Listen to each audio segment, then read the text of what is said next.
Assalomu alaykum, rasmiy xabarlar olami kanalimizga xush kelibsiz. Hozirgi kunda million konserti berayotganini barchalarimiz xabardor bo'lib turibmiz. Ya'ni million dasturida Mo'min Ibrohimov 8 metrdan sahnaga sakrash oqibatida qanday ahvolda ekanligi barcha muxlislarni qiziqtirib kelayotgan edi va uning ahvoliga jiddiy shikast yetdimi yoki yo'qmi, biz hozir barchasiga oydinlik kiritib o'tamiz.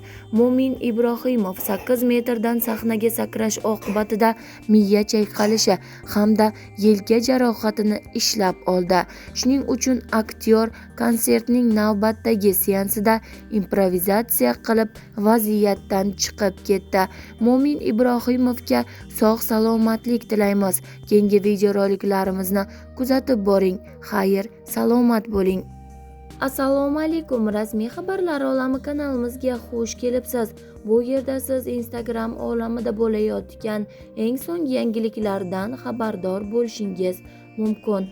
Hozirgi kunda tarqalgan kokosh mavzusiga yana bir ozgina qaytamiz. Barchin G'ofur va kokosh bilan bo'lgan vaziyatdan so'ng yana o'z Instagram sahifasida video joyladi.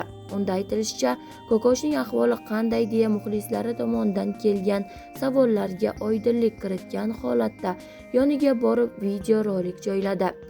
Hamma kokoshning ahvolini so'rab yozyapti va u qayerda, nega ko'rinmay qoldi, ahvoli yaxshimi degan savollar bilan direktim to'lib ketdi.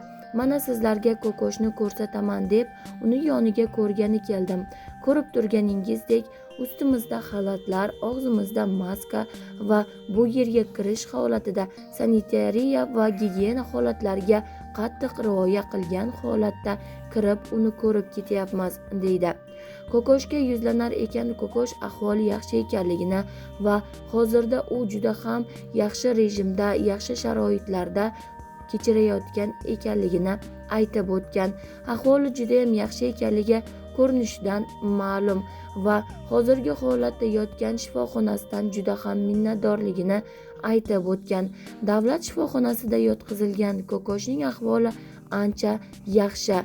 Barchin G'ofurova uni kuzatishda va u bilan bo'layotgan ma'lumotlarni yetkazishda davom etyapti va muxlislariga barchasiga rahmat va tashakkurlar bildirib qolgan.